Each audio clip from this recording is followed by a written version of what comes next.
I now give the floor to His Excellency Mr. Hekmat Khalil Karzai, Deputy Minister for Foreign Affairs of Afghanistan.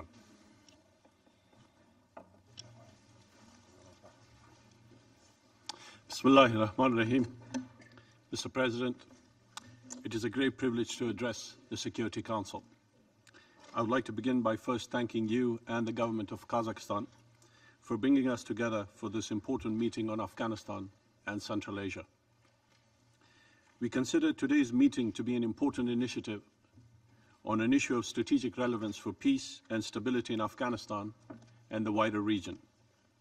We thank Secretary General Guterres for his insightful presentation.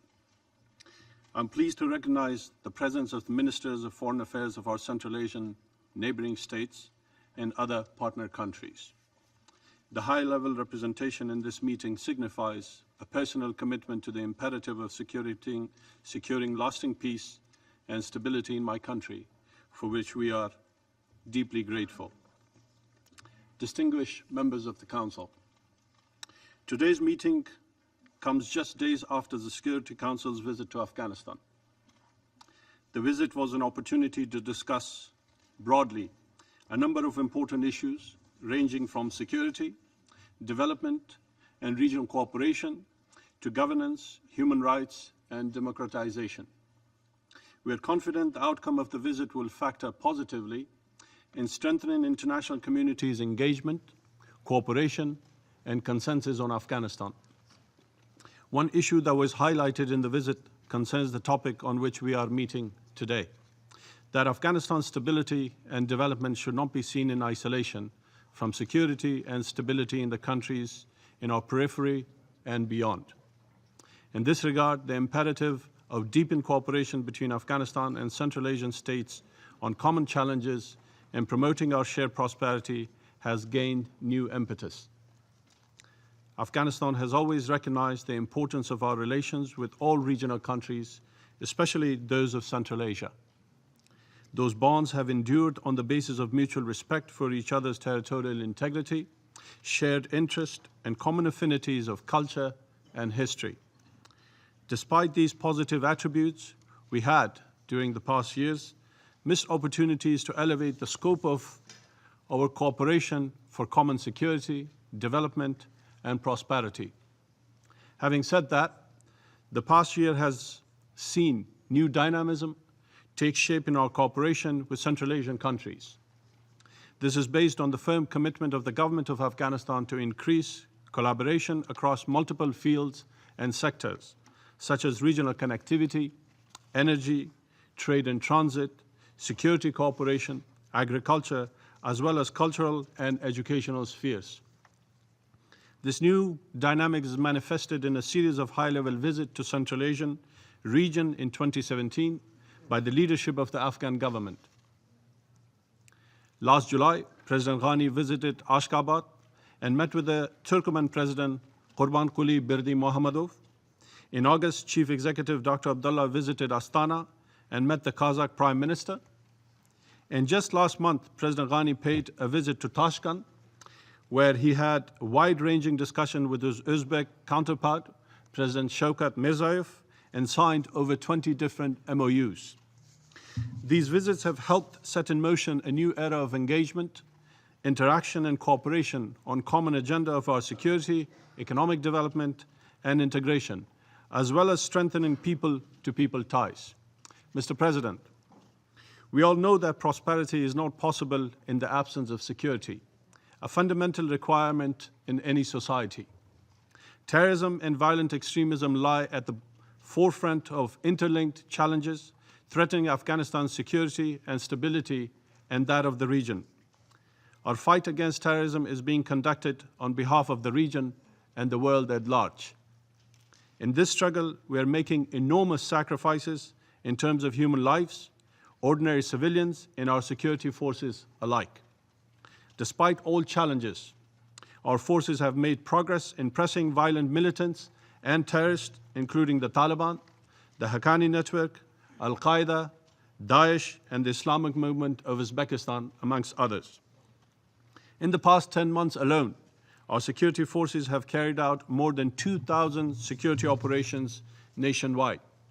which have resulted in major losses amongst violent militants, including foreign fighters who come from the region and beyond to fight in Afghanistan. We are pleased to note that the imperative of addressing the problem of regional terrorist sanctuaries and safe havens is now recognized more than ever before.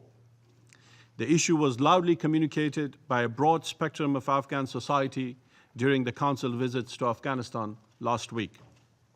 Experience have shown that terrorism impacts all of us, and the task of its elimination lies beyond the capacity of any single country alone. It requires a comprehensive effort.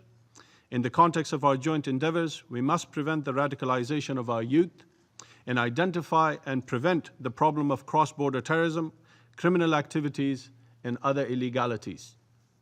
We must also work together to overcome the problem of illicit drugs. Progress in addressing this threat is only possible by joint and collaborative efforts focused on all aspects of the challenge, including production, demand, trafficking of chemical precursors, and consumption. Mr. President, we have engaged in comprehensive efforts to improve security and defeat terrorism.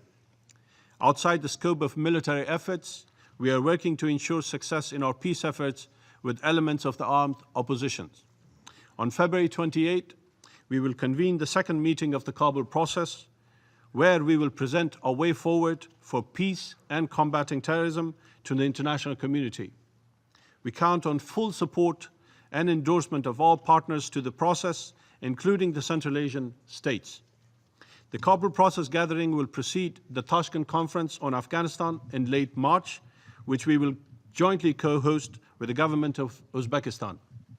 In this respect, we wish to highlight that all such initiatives should serve to reinforce Afghan-led and Afghan-owned peace efforts under the Kabul process, which remains the overarching framework. On the margins of the Tashkent Conference, we also plan to hold the first meeting of the C5 plus Afghanistan. The C5 plus 1 cooperation framework for Afghanistan and Central Asia is an important regional initiative that will maintain sustained dialogue across a broad spectrum of areas. The UN will undoubtedly have a role to play in this process.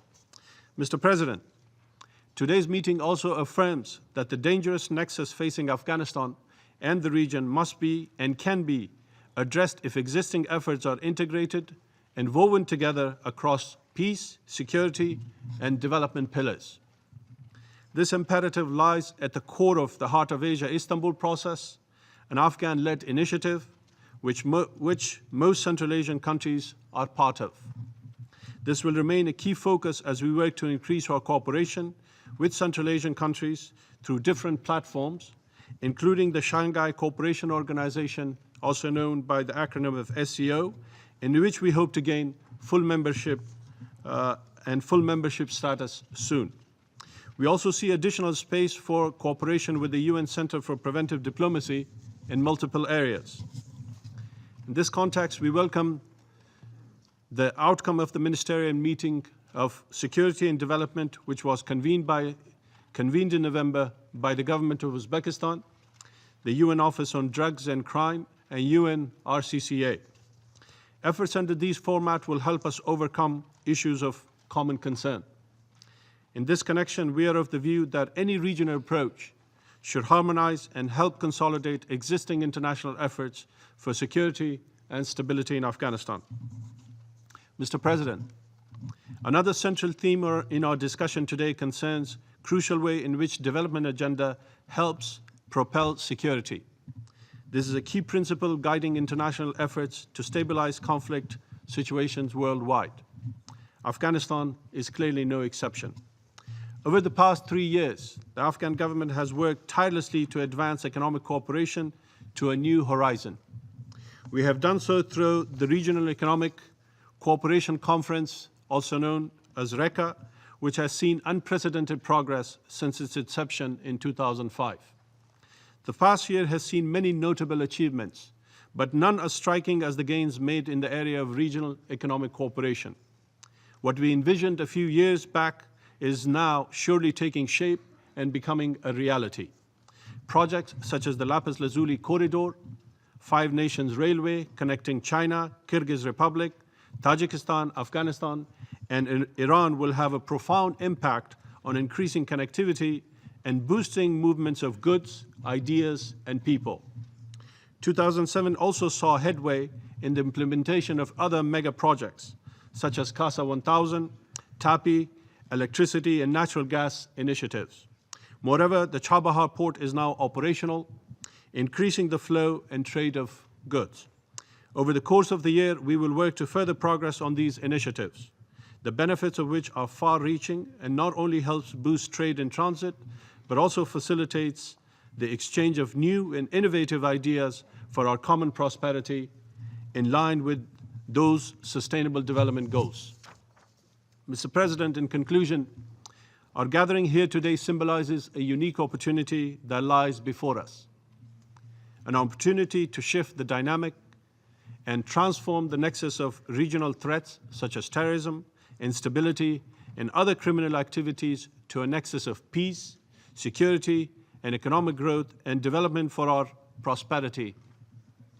In this connection, we believe a new start towards regional engagement and convergence has begun. It is up to us to do our share and transform this new vision into a reality. Afghanistan stands confident in the success of our endeavor. I thank you, Mr. President. I thank His Excellency Mr. Karzai for his statement.